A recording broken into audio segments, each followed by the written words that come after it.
Hurricane Maria devastated the island of Puerto Rico. People struggling to get enough food and water. FEMA's response has been aggressive. The Army Corps of Engineers, the Coast Guard, and the U.S. Army all contributing to the relief effort to try to get the power back on and get people the food and water they need. Ashley Johnson is in Perth Amboy with the local response from our area. Ashley, what do you got? Residents in remote parts of Puerto Rico are stranded, and many haven't been able to tell their families that they survived Hurricane Maria, which hit the island last Wednesday.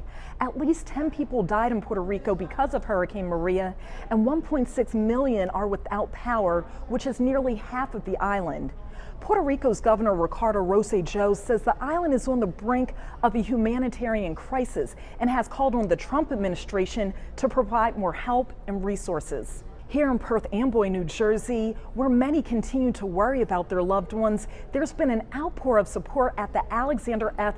Jankowski Community Center. Volunteers are collecting everything from bottled water, canned goods, and toiletries. Perth Amboy Mayor Wilda Diaz nearly broke down in tears when I asked her about her mother and sister who live in the northwest part of the island. I was very fortunate that my sister had an opportunity to contact my own sister, my cousins, and to tell us that they were okay on the island. But there's just so many that haven't had that same opportunity to speak to their loved ones.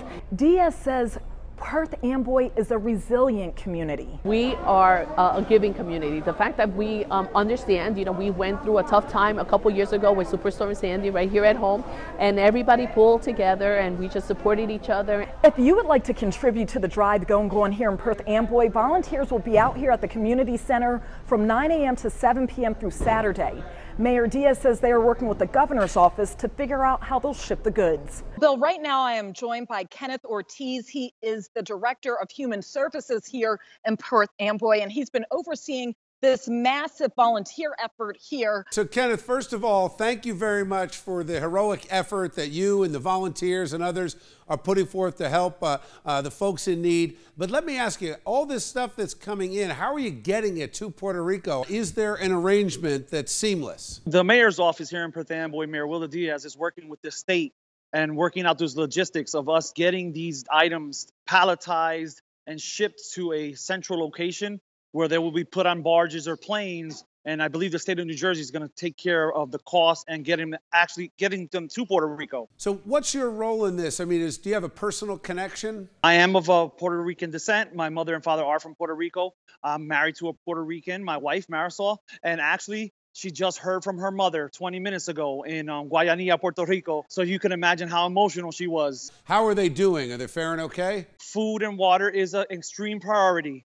So if people are looking to donate, water and food are the #1 priorities right now. All right. Thank you, Kenneth. God bless you. You're doing great work. We're certainly praying for all the folks in Puerto Rico. Thank you. All right, I want to bring in our A-plus panel for tonight. We're joined again by Justin Shoham, campaign strategist. Justin, good to see you. Jeanette Hoffman, political strategist. Always good to have you back on the show. And Andre Richardson, welcome back, another campaign strategist. Jeanette, let me start with you. A little bit of wrangling over the politics and the posturing over this rescue effort. It looks to me like FEMA has its stuff together on this one. You've got thousands of volunteers. What do you think? This is no doubt a humanitarian crisis in Puerto Rico.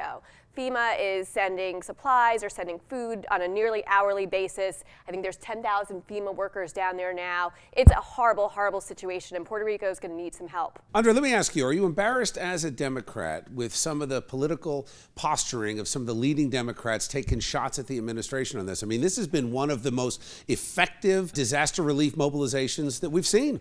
I'm embarrassed that the President of the United States has not gone to Puerto Rico. He's going next week. Next week.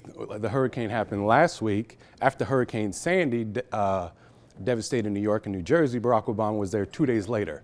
All right, President Trump was playing golf at that same time. But now, what they need to do, what the president needs to do, is tell Congress to lift the Jones Act so we can bring in foreign ships to also deliver goods and services to the island of Puerto Rico. To me, it seems that the Jones Act is an easy distraction on this with foreign ships, because you've got tons of American ships, you've got thousands of National Guards, Coast Guard, Department of Defense says almost up to 3,000 people that they've sent. Why is it that it always devolves into politics? Why isn't this just about helping the people that need it? There's 3.5 million Puerto Ricans. That's 10 times the size of New Orleans. And instead of actually doing things that, public relations things that could help, he's tweeting about the NFL. And in today's tweets, he couldn't just say something nice. My grandfather used to say, only speak when you can prove the silence. And Donald Trump proves that wrong every time. All right, we're going to leave it there.